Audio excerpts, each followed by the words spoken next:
For advertisements, please contact 8125893028. మా mail ID maxtvtelugu@gmail.com. Hi hello నమస్తే welcome to Max TV health. ఈ రోజు మన ముందున్నారు ఫిడికస్ homeopathy CEO and chief doctor Bharadwaj గారు. సో ఇప్పుడు సార్తో మాట్లాడి మరిన్ని విషయాలు తెలుసుకుందాం. సార్, మీకు మీ కుటుంబ సభ్యులకు ముందుగా ఉగాది శుభాకాంక్షలు. థ్యాంక్స్ అండి. సార్, అసలు పీసీఓడి అంటే ఏంటి? పీసీఓడి అంటే చాలామంది పాలిసిస్టిక్ ఓవేరియన్ సిండ్రోమ్ అంటారు, లేకపోతే పాలిసిస్టిక్ ఓవేరియన్ డిసీజ్ అంటారు.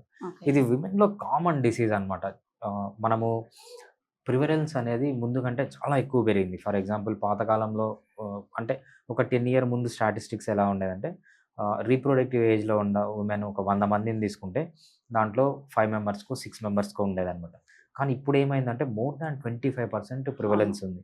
అంత ప్రివలెన్స్ రావడానికి మెయిన్ రీజన్ ఏంటంటే ముందు కంటే విమెన్ ఎక్కువ స్ట్రెస్లో ఉన్నారు. సో పాతకాలంలో అంత స్ట్రెస్లో ఉండేవాళ్ళు కాదనమాట. ఇప్పుడు చాలా స్ట్రెస్లో ఉన్నారు. ఆ స్ట్రెస్ అనేది మెయిన్ రీజన్ అనమాట ఈ పీసీఓడి రావడానికి. సో పీసీఓడి ఎందుకు వస్తుంది అంటే మెయిన్ రీజను మన విమెన్ తీసుకున్నాం అనుకోండి. విమెన్లో ఈ కాలంలో చాలా రీప్రొడక్టివ్ డిసీజెస్ వస్తున్నాయి. ఎట్లాంటి రీప్రొడక్టివ్ డిసీజెస్? పీసీఓడి అంటారు, యూట్రైన్ ఫైబ్రాయిడ్స్ అంటారు, ఇన్ఫర్టిలిటీ అంటారు. తర్వాత చాలా ఏ ఫీమేల్ రిలేటెడ్ రీప్రొడక్టివ్ డిసీజ్ తీసుకున్నా లేకపోతే ఇంకా ఏదన్నా తీసుకోండి, అన్నిటికీ మనకు హైపర్ ఈస్ట్రోజెనిక్ స్టేట్ అంటాం అనమాట. హైపర్ ఈస్ట్రోజెనిక్ స్టేట్ అంటే విమెన్లో కొన్ని హార్మోన్స్ ఉంటాయి. ఈస్ట్రోజన్ అని ఉంటుంది, ప్రొజెస్ట్రాన్ అని ఉంటుంది. మెన్లో ఉన్నట్టు విమెన్లో కూడా కొంచెం టెస్టోస్టిరాన్ ఉంటుంది అనమాట. ఎప్పుడైతే ఈ ఈస్ట్రోజన్ కావాల్సిన దానికంటే ఎక్కువ పెరుగుతుందో, అంటే కావాల్సిన డ్యూరేషన్ కంటే ఎక్కువ ఉంటుందో, దాన్ని మనం ఏమంటామంటే హైపర్ ఈస్ట్రోజెనిక్ స్టేట్ అంటాం అనమాట. మెయిన్గా ఈ డిసీజ్లో మనం చూసే ప్రాబ్లం ఏంటంటే విమెన్ వస్తారు, హైపర్ ఈస్ట్రోజెనిక్ స్టేట్లో పీసీఓడిలోకి వెళ్తారు. ఒక అలోపతి డాక్టర్ దగ్గరకో లేకపోతే ఒక కన్వెన్షనల్ ట్రీట్మెంట్ అంటాము, లేకపోతే ఒక కార్పొరేట్ హాస్పిటల్ లేకపోతే ఒక గైనకాలజిస్ట్ దగ్గరికి వెళ్ళి ట్రీట్మెంట్ తీసుకుంటారు. సో తీసుకుంటే ఏమవుతుందంటే ఆల్రెడీ హార్మోనల్ ఇంబ్యాలెన్స్ ఉంది, వాళ్ళు ఇచ్చేది కూడా హార్మోన్స్. దీంతో రెండు మిక్స్ కావడం వల్ల ఏమవుతుందంటే ఆ ప్రాబ్లం అనేది ఇంకా పెరిగిపోతుంది. సో పీరియడ్స్ రావట్లేదు అంటే హార్మోనల్ ఇంబ్యాలెన్స్. దానికి ఏంటి, హార్మోనల్ ఇంబ్యాలెన్స్ని కరెక్ట్ చేయాలి. వీళ్ళు అలా చేయకుండా ఏం చేస్తారంటే మళ్ళీ ఆర్టిఫిషియల్గా మళ్ళీ హార్మోన్స్ ఇస్తారనమాట. అది ఇంకా ఇంబ్యాలెన్స్ అవుతుంది.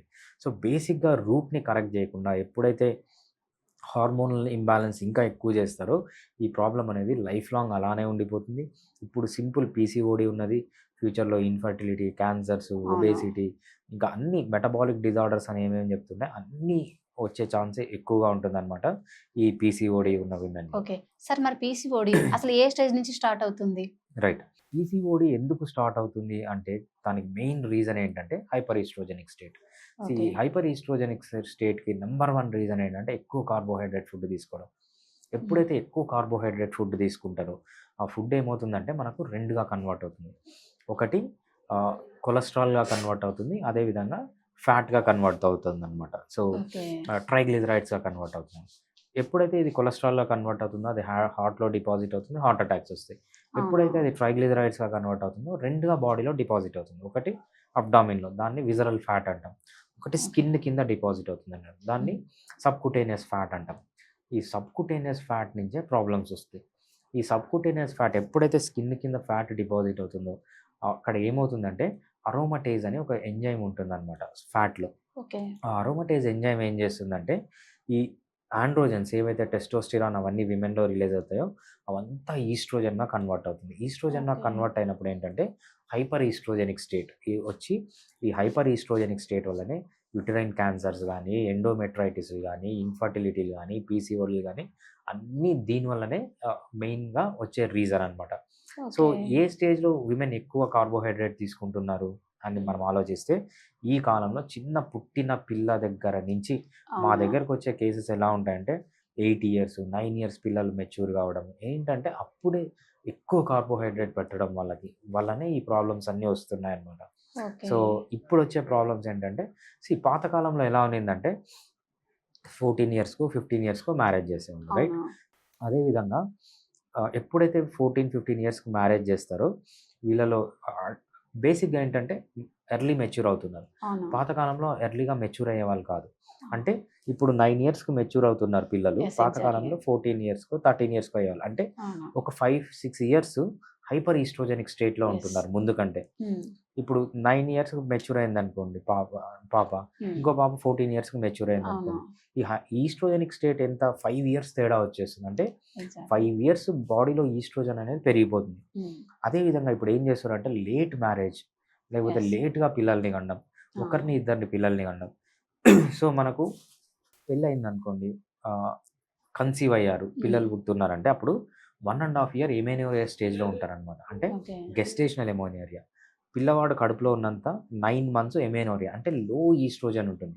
అదేవిధంగా లాక్టేషనల్ ఎమేనోరియా అంటారు. లాక్టేషన్ ఎమోనోరియా అంటే పిల్లలకు పాలు ఇచ్చేటప్పుడు మెన్సెస్ రాకపోవడాన్ని లాక్టేషనల్ ఎమేనోరియా అంటారు. Okay. అదొక 6 మంత్స్ ఉంటుంది. 9 మంత్స్ ప్లస్ 6 మంత్స్ ఆల్మోస్ట్ ఒక 1.5 ఇయర్. ప్రతి 2 ఇయర్స్కి కానీ 1 ఇయర్కి కానీ ఏంటంటే వీళ్ళు లో ఈస్ట్రోజన్ స్టేట్లో ఉండేవాళ్ళు అనమాట. సో ఈ లో ఈస్ట్రోజన్ స్టేట్ అనేది ఇప్పుడు లేదు.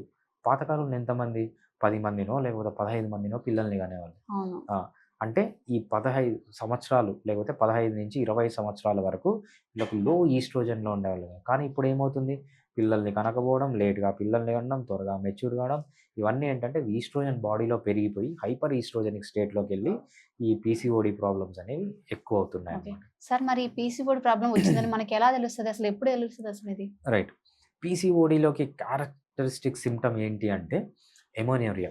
ఎమోనోరియా అంటే మెన్సెస్ డ్యూరేషన్ అంటే menses for example 28 days cycle 30 డేస్కి 40 డేస్కి అంటే టైం బిట్వీన్ 2 పీరియడ్స్ పెరిగిపోవడము. పీరియడ్స్ ఫర్ ఎగ్జాంపుల్ 5 డేస్ ఉన్నాయనుకోండి, ఆ టైం తగ్గిపోవడము.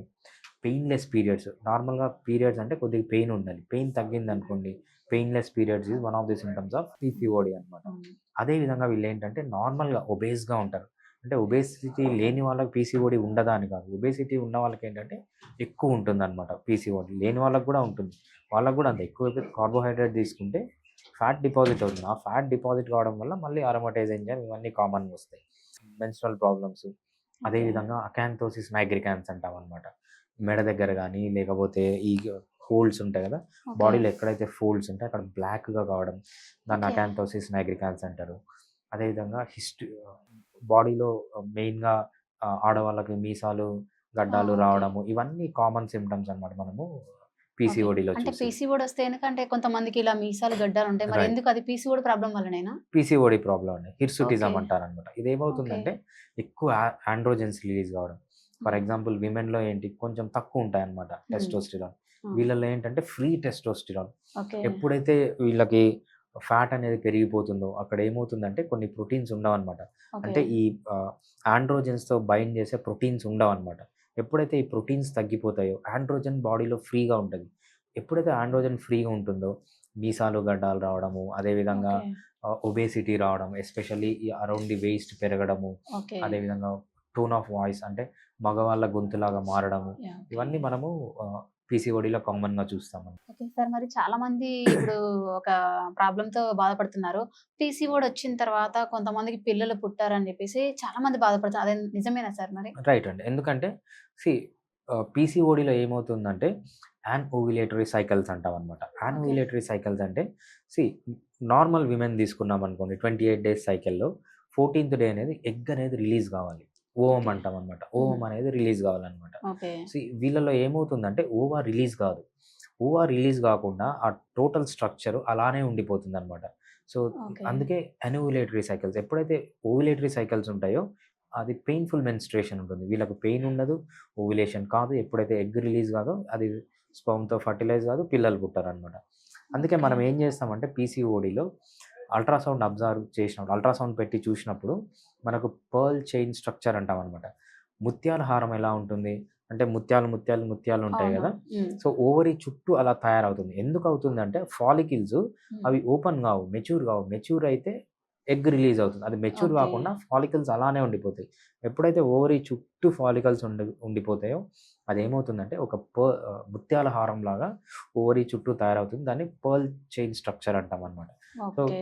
ఇన్ఫర్టిలిటీకి రీజన్ ఏంటి అంటే ఓవ్యులేటరీ సైకిల్. ఎగ్ రిలీజ్ కాదు, ఎగ్ అలానే ఉండిపోతుంది. ఎగ్ రిలీజ్ అయితేనే కదా అది స్పర్మ్‌తో కలిసి ఎగ్ కలిసి జైగోట్ ఫార్మ్ అవ్వడం. అది కాదనమాట. అందుకు ఇన్ఫర్టిలిటీ కింద తీసుకుంటాం ఓకే అనమాట దాన్ని. సార్, మరి పీసీఓడికి హోమియోపతిలో ట్రీట్మెంట్ ఉంటుందా? రైట్. పీసీఓడీకి హోమియోపతిలో బెస్ట్ ట్రీట్మెంట్ ఉంటుందండి. సక్సెస్ రేట్ చాలా ఎక్కువ ఉంటుంది. సో మనం అలోపతి ట్రీట్మెంట్ తీసుకుంటే ఏంటంటే అక్కడ చాలా సైడ్ ఎఫెక్ట్స్ ఉంటాయి. So okay. వాళ్ళు యాక్చువల్గా అది హార్మోనల్ ఇంబ్యాలెన్స్. వాళ్ళు ఏం చేస్తారంటే ఎక్స్టర్నల్గా హార్మోన్స్ ఇస్తారు, అది ఇంకా ఇంబ్యాలెన్స్ అవుతుంది. దానివల్ల ఒబేసిటీలు రావడము, క్యాన్సర్లు రావడము, మెయిన్గా క్యాన్సర్స్, ఇన్ఫర్టిలిటీస్. ఒక చిన్న ప్రాబ్లం అని పోతే అదేంటంటే తవ్వి తవ్వి తవ్వి ఒక కొండను తవ్వినట్టు చాలా పెద్ద ప్రాబ్లం అవుతుంది అనమాట. ఓకే. కానీ హోమియోపతిలో కొన్ని లైఫ్ స్టైల్ మాడిఫికేషన్స్, కొంచెం ఫుడ్ డైట్‌లో చేంజ్ చేసుకొని, సరిగ్గా టైంకి నిద్రపోయి, లైట్‌గా ఎక్సర్సైజ్ చేసి, కొంచెం స్ట్రెస్ ఫ్రీ లైఫ్‌లో ఉండి, హోమియోపతి ట్రీట్మెంట్ తీసుకుంటే వితౌట్ సింగిల్ సైడ్ ఎఫెక్ట్, ఒక్క సైడ్ ఎఫెక్ట్ కూడా లేకుండా ఆల్మోస్ట్ ఆల్ కేసెస్‌ని మనము కంప్లీట్‌గా రికవర్ చేయొచ్చనమాట. కంప్లీట్‌గా క్యూర్ చేసే ఛాన్స్ కూడా చాలా ఎక్కువగా ఉంటుంది. Even without single side effect. అయితే హోమియోపతి ట్రీట్మెంట్‌కి, పీసీఓడికి అసలు ఎటువంటి సైడ్ ఎఫెక్ట్స్ లేదంటారు రైట్. హోమియోపతిలో. రైట్. సార్ ఇంతకీ పీసీఓడి ప్రాబ్లమ్‌కి చాలా చక్కగా వివరించారు. హోమియోపతి ట్రీట్మెంట్‌కి అసలు ఎటువంటి సైడ్ ఎఫెక్ట్స్ లేవని చెప్పేసని చక్కగా వివరించారు. Thank you sir. థాంక్స్ అండి.